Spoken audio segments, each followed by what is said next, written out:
এতিয়া আপোনালোকে 10,000কৈ টকা পালে, কোনোবা মহিলাই 19,000কৈও পাইছে, আৰু ইলেকশ্যনৰ পিছত মই সেইখিনি মহিলাক 25,000কৈ টকা দিম।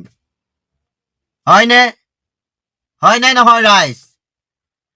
আপোনালোকৰ ভাল লাগিছেনে? 25,000কৈ টকা দিম। আজি 10টা বছৰে চৰকাৰখনে কোনোবা এগৰাকী মহিলাক একেলগে 10,000 টকা দি পাইছিলেনে? 1250 টকা, মানে এদিনত 41 টকা কিমান পইচা?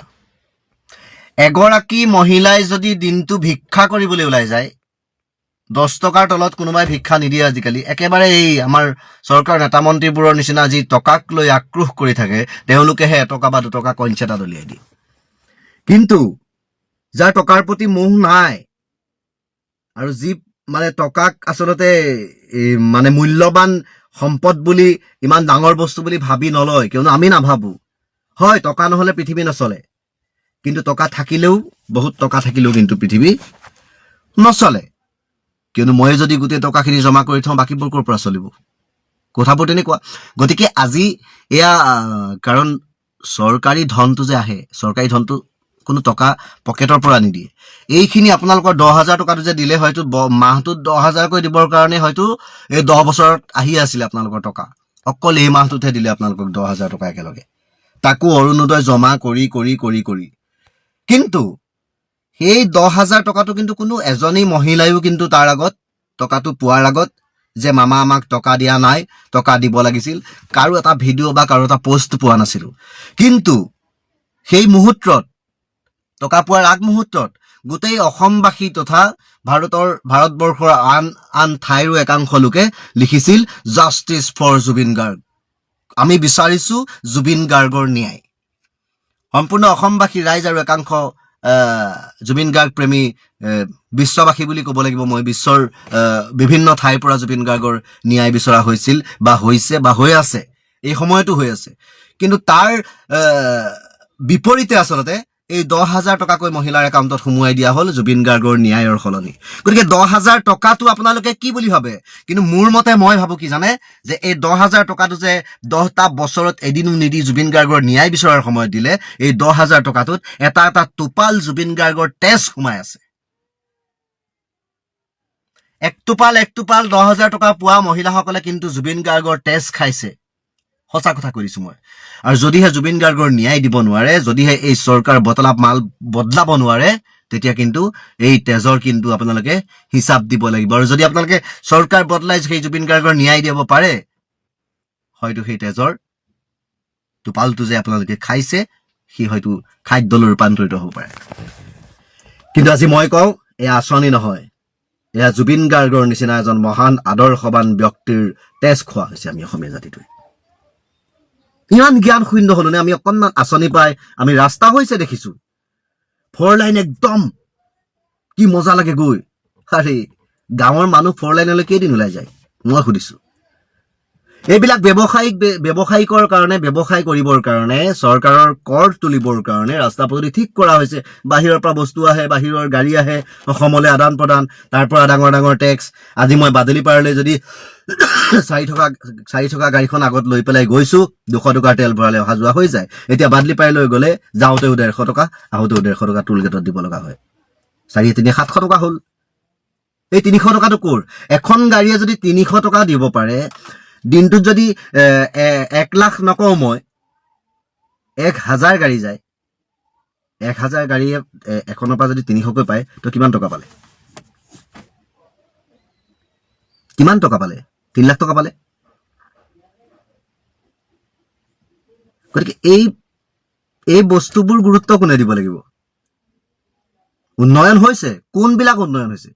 আজি কৈছে নেকি যে অসমৰ ইমান মাটি আমি মিয়া উঠাই পেলাই আমি মাটি মোকলাই দিলো? কিন্তু মিয়াখিনি কলৈ গ'ল? একাংশই কৈ আছে, গৌৰৱ গগৈয়ে কৈছে যে যিখিনি মাটি আপোনালোকৰ উচ্ছেদ কৰিছিল, সেই মাটি আমি আপোনালোকক ঘূৰাই দিয়াৰ ব্যৱস্থা কৰিম, কিবা কৈছে। তাত বহুতে কমেণ্ট মাৰিছে, বাংলাদেশীক ছাপোৰ্ট কৰা, আমুক তামুক, বাংলাদেশী গোটোৱা চৰকাৰ আমাক নালাগে। এই উচ্ছেদ কৰা মানুহখিনি অকল বাংলাদেশী আছিল নেকি? যদি বাংলাদেশী আছিল, বাংলাদেশীখিনি ক'ত? উচ্ছেদ কৰা দেখুৱালে, কিন্তু বাংলাদেশীখিনি যে বাংলাদেশলৈ খেদি পঠিওৱা দেখুওৱা নহ'ল। ক'ত থাকিলে বাংলাদেশীখিনি? কাক মূৰ্খ বনাইছে? সেই একাংশ চুলাই গাহৰি মাংস একেলগে বহি খাই থকা সেই একাংশ মধুৱাক কেলা মানে বুৰ্বক বনাব পাৰিব, কিন্তু সকলোকে নোৱাৰে। মানুহক দেখুৱাই উচ্ছেদ কৰিছো, বাংলাদেশী খেদিছো, কংগ্ৰেছে আনিছিলে আমি নিকা কৰিছো। সেইটো এটা আচলতে উচিলা মানুহক দেখুৱাবৰ কাৰণে, মানুহৰ মানে মনবোৰ যাতে ব্যাকুল হৈ যায়, মানুহে যাতে জাতিৰ স্বাৰ্থত কাম কৰিছো বুলি ভাবে, আৰু তলে তলে বনিয়াৰ হাতত দেশ বিক্ৰী কৰি আছে। সেয়াই নহয় জানো? সেয়া হয়নে নহয়? গতিকে এতিয়া মই দেখিছো এই মদ খাই একেবাৰে নিচা হৈ মাতাল হৈ পৰি থকা মানুহটো কিন্তু এতিয়া বুজি পোৱা হৈছে যে জুবিন গাৰ্গৰ হত্যা কোনে কৰিলে আৰু জুবিন গাৰ্গ কেনেকৈ মৰিলে। এই একাংশ কোনোবা সেই লালচত থকা ভিকু হৈহে আচলতে এতিয়া মানে উল্টা মাইণ্ডত ঘূৰি আছে, যে গৌৰৱ গগৈয়ে ক'লে মাটিখিনি যাৰ যাৰ গৈছে আমি ঘূৰাই দিয়াৰ ব্যৱস্থা কৰিম। যদি সেই মাটিখিনি উচ্ছেদ কৰি একেখিনি মানুহকে আকৌ সেই একেখন অসমৰে আন এডোখৰ ঠাইত গৈ পেলাই ঘৰ দুৱাৰ বনাই থাকিবলৈ দিয়া হয়, তাতকৈ সেই একেখিনি মাটিত থকাই ভাল আছিল। এই মাটিখিনিতো আমাৰ অসমীয়া জাতিক দি দিয়া নাই খেতি কৰিবলৈ, এই মাটিখিনিতো কোনো অসমীয়া ডাঙৰ ডাঙৰ পুঁজিপতিক দি দিয়া নাই যে কোম্পানী খোল, এইখিনিতো কৰা নাই ন? এইখিনি কৰিছে নেকি? যদি এইখিনি কৰিব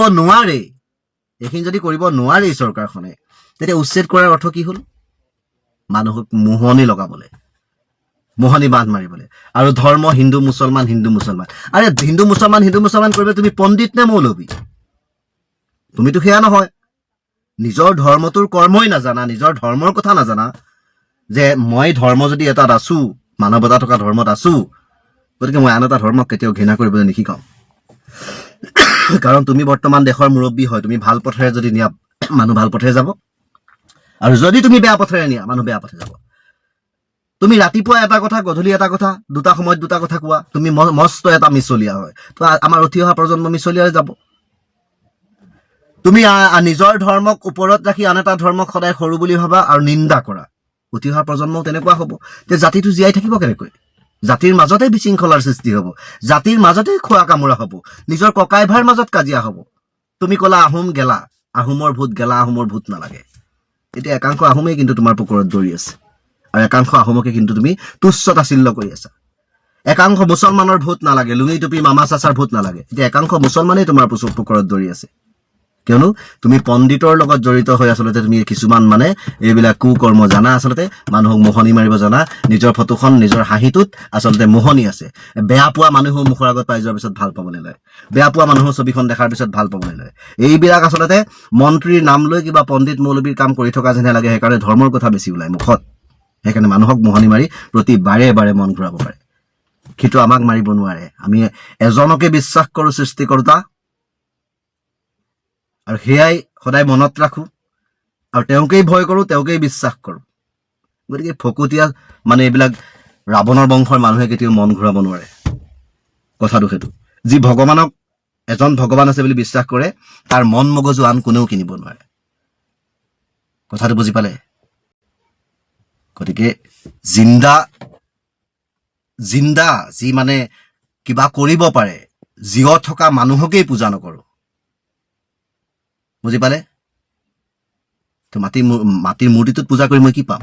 একো নাপাম না। সেইকাৰণে যি পৃথিৱী সৃষ্টি কৰিছে, মই তেওঁক পুজিলেহে মই কিবা পাম। সেইকাৰণে মই সদায় তেওঁক বিশ্বাস ৰাখো আৰু বুকুত সাহস ৰাখো। তেওঁ সৃষ্টি কৰিছে, এদিন এই প্ৰাণ তেওঁ অনুমতিতহে ওলাই যাব। মানে কাৰোৰে সাধ্য নাই, এটা পৰুৱা মাৰিবলৈও সাধ্য নাই যদি তেওঁৰ অনুমতি নাই।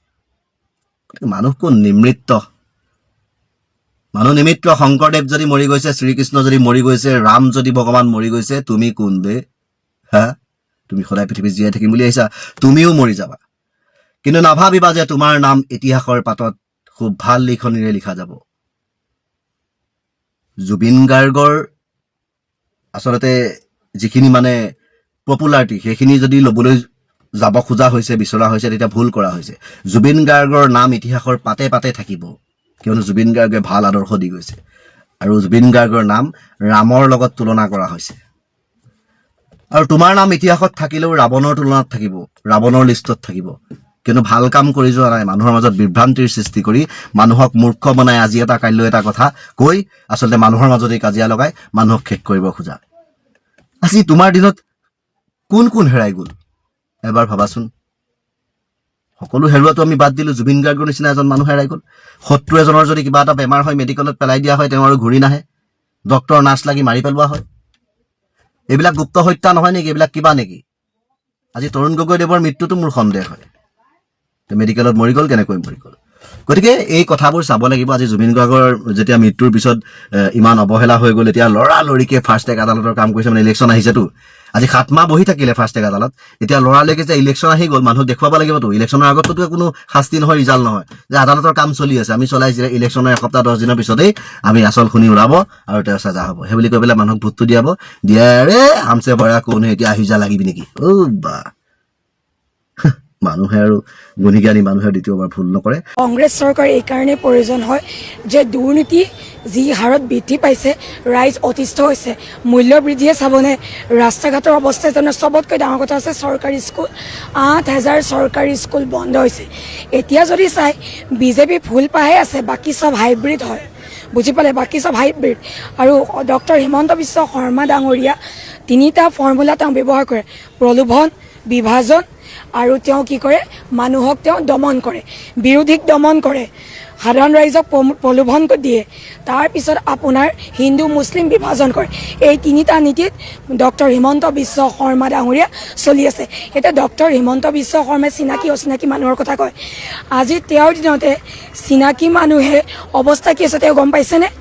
আজি 108ৰ কৰ্মীসকলে আন্দোলন কৰিছে, সেয়াটো বাদেই দিছোঁ বাৰু। গুৱাহাটীখনলৈ আহোঁ আমি, বানপানী, এজাক বৰষুণতে বানপানী। গৃহমন্ত্ৰী অমিত শ্বাহ ডাঙৰীয়া 2 দিন গুৱাহাটীত আছিলে, 50টা পুখুৰী খান্দিম বুলি কৈছিলে, ক'ত গ'ল 50টা পুখুৰী? এইবিলাক যে তেওঁলোকে যে মিছা অপপ্ৰচাৰ, মিছা যে মানুহক যে আশ্বাস দিয়ে, ৰাইজ অতিষ্ঠ হৈছে। এতিয়া তৰিলে দেশ মৰিলে স্বৰ্গ, বিজেপি জিকিলে অসম ধ্বংস, এনেকুৱা পৰিস্থিতি। এতিয়া মানে বিজেপিক ভোট দিয়া আৰু চোৰক ঘৰত ৰখা একেই কথা। চোৰক ঘৰত ৰাখি বাহিৰত মানুহৰ লগত বিচাৰি যোৱা আৰু বিজেপিক ভোট দিয়া একেই কথা। নিশ্চয়কৈ যে 33 নং যিটো আপোনাৰ দিছপুৰ সমষ্টি, ইয়াত পদ্মুত বৰদলৈ আচলতে আছে, আৰু পদ্মুত বৰদলৈ আপোনালোকৰ এটা আচলতে ক'ব লাগিব আপোনালোকৰ জ্যেষ্ঠ আছিলে, কি ক'ব? তেওঁ জ্যেষ্ঠ হিচাপে আমি সন্মান কৰিছোঁ, কিন্তু গুৱাহাটী দিছপুৰ সমষ্টিত মীৰা বাইদেউ ডাঙৰীয়াৰ যিটো আপোনাৰ ৰাইজৰ সঁহাৰি স্বতঃস্ফূৰ্তভাৱে ওলাই আহিছে, ৰাইজ নিজে ওলাই আহিছে, আমি ৰাইজৰ ওচৰলৈ যাবলগীয়া হোৱা নাই, ৰাইজ ওলাই আহিছে। আৰু যিদৰে ৰাইজে বাইদেউক আঁকোৱালি লৈছে, নিশ্চয় বাইদেউৰ জয় হ'ব। আৰু বিধানসভাত আমি য়ং জেনেৰেশ্যনে বিচাৰিছোঁ এগৰাকী মহিলা যোৱাটো, মানে শক্তিশালী কণ্ঠ যোৱাটো আমি বিচাৰিছোঁ। আচলতে বিজেপিত কৰ্মী কমি গৈছে নেকি, যি কাৰণে বাৰে প্ৰতি কংগ্ৰেছৰ পৰা লৈ যাব লগা হৈছে, কি ভাবে? তেওঁলোকে এটা টাইমত কৈছিলে কংগ্ৰেছ মুক্ত ভাৰত কৰিম, এতিয়া দেখোন পুৰণি বিজেপি মুক্ত হৈ আছে দেখোন বাজপেয়ী ভৱন। এই ক্ষেত্ৰত কি হ'ব? হিমন্ত বিশ্ব শৰ্মাই জুবিন গাৰ্গক ন্যায় দিলো বুলি কৈছে, কিন্তু আমি অসমৰ কোনো মানুহে জুবিন গাৰ্গক ন্যায় দিয়া আমি দেখা নাই। কি ন্যায় দিলে আমি নাজানো। ন্যায় মানে কি? ন্যায় মানে হৈছে জুবিন দাক হত্যা কৰা ব্যক্তিসকলৰ ফাঁচি। যিকেইটা কালপিতে জুবিন গাৰ্গৰ নিচিনা এগৰাকী ব্যক্তিক হত্যা কৰিলে, আমাৰ হিয়াৰামঠো জুবিন দাক হত্যা কৰা মানুহবিলাকৰ আমি ফাঁচি বিচাৰি আছো, হত্যা বিচাৰি আছো। আৰু এই মুহূৰ্তত জুবিন দাক ন্যায় দিলো বুলি এটা ফটোৱা লেকচাৰ মুখ্যমন্ত্ৰী হিমন্ত বিশ্ব শৰ্মাই মৰা আমি দেখিছো, সেইটো অত্যন্ত দুৰ্ভাগ্যজনক। আমি সকলোৱে লক্ষ্য কৰি আছো যে এই তদন্ত কালছোৱাত এই ছিংগাপুৰত থকা যিবিলাক প্ৰৱাসী অসমীয়া আছিলে, যিবিলাকে জুবিন দাক লগত লৈ ছিংগাপুৰৰ সাগৰত মদ পাৰ্টি কৰিছিলে, মদে মাংস এনজয় কৰিছিলে, সেই মানুহবিলাক হিমন্ত বিশ্ব শৰ্মাই উজ্জ্বল ভৱিষ্যত থকা বুলি সেই মানুহখিনিক গ্ৰেপ্তাৰ নকৰিলে। আৰু তেওঁ এতিয়া কি ন্যায় দিয়া বুলি কৈছে? এদিন ক'ব জুবিন গাৰ্গক বিজেপিয়ে ন্যায় দিব, এদিন ক'ব মই ন্যায় দিলো। আপুনি ফটোৱা বুলি ভাবিছে অসমৰ মানুহক? অসমৰ ৰাইজ বুৰ্বক, সেই কথা ভাবিছে নেকি আপুনি? আমি যিটো সময়ত জুবিন দাৰ ন্যায় বিচাৰি আছো, হত্যাকাৰী ফাঁচি বিচাৰি আছো, এই সময়ছোৱাত তেওঁ উল্টা পুল্টা কথা কৈ ন্যায় দিলো বুলি কেতিয়াবা কৈছে ন্যায় দিয়া কামটো মোৰ নহয়, আদালতে ইলেকশ্যন নেখেলে, এনেকুৱা ফটোৱা লেকচাৰ মাৰি অসমৰ মানুহৰ মন মগজু আচলতে তেওঁ বিপথে পৰিচালিত কৰিছে। গতিকে আমাৰ স্পষ্ট কথা, এনেকৈ আমি আচলতে জুবিনদাৰ ক্ষেত্ৰত জুবিনদাৰ নাম ইউজ কৰি প্ৰতিদিনে যি মন্তব্য হিমন্ত বিশ্ব শৰ্মাই আগবঢ়াইছে, এইবিলাকৰ পৰা বিৰত থাকক। খঙত আছে মানুহ, কিন্তু এইবাৰ উচিত প্ৰত্যুত্তৰ পাই যাব, সেই কথা স্পষ্ট কৰি দিছো। আমি দেখিছো নহয় কি তেওঁলোক জুবিন অনুৰাগী। আজি আপোনাৰ এই জুবিনদাৰ সমাধি ক্ষেত্ৰত যিটো অৱস্থাত তেওঁলোকে ৰাখিছে, সেইটো দেখিছো। ছমাহে জুবিন ক্ষেত্ৰত আচলতে যি ধৰণৰ ইনফ্ৰাষ্ট্ৰাকচাৰ হ'ব লাগিছিলে, যি ধৰণে জুবিন ক্ষেত্ৰত গঢ়ি তুলিব লাগিছিলে, সেইবিলাক নকৰিলে। মানে সঁচা কথা ক'বলৈ গ'লে কোনো জাতীয় সংগঠনে বিজেপিৰ নিচিনা এটা পাৰ্টিক কেতিয়াও সমৰ্থন কৰিব নোৱাৰে। যদি কোনোবা জাতীয় সংগঠনে বিজেপিক সমৰ্থন কৰিছে সেই সংগঠন আজিৰ দিনটোৰ পৰা জাতীয় সংগঠন নহয়। আপোনালোকে নিশ্চয় এটা কথা জানে যে বিজেপি চৰকাৰে অসমীয়া জাতি সত্তাক নিষেধ কৰিবৰ কাৰণে কাজ আপি দিলে। কাজ আপি দিয়া পাৰ্টিটোক যিবিলাক জাতীয় সংগঠনে সেই আন্দোলন কৰিছিলে, সেই আন্দোলন কৰাৰ ফলস্বৰূপে 5জন তেজাল যুৱকক গুলীয়াই হত্যা কৰিলে বিজেপিয়ে। জুবিন দাই যি আচলতে কা আন্দোলনৰ নেতৃত্ব লৈছিলে, বিজেপিক অপেনলি জুবিন দাই ক'লে যে এই বিজেপি হৈছে বটলামাল, বিজেপিক ভোট নিদিব। সেই কথা জুবিন দাই হাৱাত কোৱা নাই। আপোনালোকে বিবেচনা কৰক। আমি কোনো কাৰণতে বিজেপি হিমন্ত বিশ্ব শৰ্মাৰ পক্ষত নাই। অসমীয়া জাতি কোনো কাৰণতে অসম বিৰোধী বিজেপিৰ পক্ষত নাই। এইবাৰ 26ৰ নিৰ্বাচনত তেওঁলোকৰ পক্ষত থকা যিবিলাক মানুহ যদি কোনোবাই অৱস্থান গ্ৰহণ কৰিছে, আপোনালোকে যিটো কথা কৈছে, কোনোবা সংগঠনে যদি তেওঁলোকৰ পক্ষত অৱস্থান কৰিছে, তেনেহলে অসমৰ বিৰুদ্ধে সিদ্ধান্ত লোৱা অসমীয়া জাতিৰ শত্ৰুৰ লগ লাগিছে তেওঁলোকৰ পৰা মই এটা কথা কৈছো, যিবিলাক সংগঠন লগ লাগিছে তেওঁলোক জাতীয় সংগঠন হ'ব নোৱাৰে। জাতীয় সংগঠন তেওঁলোক কোনো কাৰণতে হ'ব নোৱাৰে। জাতীয় সংগঠন মানে এই বটলা পাৰ্টি, জুবিন দাই কোৱা এই বিজেপিক ভোট নিদিব বুলি কোৱা সেই পাৰ্টিটোক যদি সমৰ্থন জনাইছে, তেনেহলে আপোনালোকে ভাবিব তেওঁলোকে নিজৰ যিটো লাইন আছিল, লাইনৰ পৰা তেওঁলোকে আউট হৈ গৈছে। তেওঁলোকে আচলতে যদি বিজেপিৰ হৈ কেম্পেইন কৰিছে, যদি এটা বাইট যদি দিছে, তেনেহলে তেওঁলোকে জাতীয় সংগঠন বুলি যিটো তেওঁলোকৰ সেই লাইনটো লিখি যিটো তেওঁলোকে সংগঠন বুলি পৰিচয় দি থাকে, জাতীয় সংগঠনৰ নামটো সলাই বিজেপিৰ ভাতৃ সংগঠন বুলি লিখি দিলে হৈ গ'ল। বিজেপিৰ ভাতৃ সংগঠন আজিৰ পৰা হলো বুলি কৈ বাইটটো দিব লাগিছিল। বাইট যদি কোনোবাই দিছে, খিলঞ্জীয়া মানুহৰ সুৰক্ষিত ভৱিষ্যত, সভ্যতা সংস্কৃতি, বিজেপিয়ে আওৰাই থকা পোষ্টাৰ লিখা বেনাৰবিলাক পঢ়ি আহি যদি কোনোবাই বাইট দিছে, তেওঁলোকক কৈছো আপোনালোকে যোগদান কৰি দিয়ক। ডাইৰেক্ট বিজেপিক যোগদান কৰি দিয়ক। নাটকটো কিয় কৰিবলৈ আহে? নাটক নকৰিব। নাটক কৰি অসমৰ ৰাইজক বিপথে পৰিচালিত নকৰিব। সেই কথাখিনি আমি কৈছো। অসমীয়া জাতিৰ প্ৰধান শত্ৰু হৈছে ভাৰতীয় জনতা পাৰ্টি। আজি আপোনাৰ মিয়া কৰি তেওঁ যিবিলাক আচলতে সাম্প্ৰদায়িক ৰাজনীতি মুখ্যমন্ত্ৰী হিমন্ত বিশ্ব শৰ্মাই কৰিছে, তাৰ পৰা আচলতে অসমীয়া ৰাইজ সাৱধান হ'ব লাগে।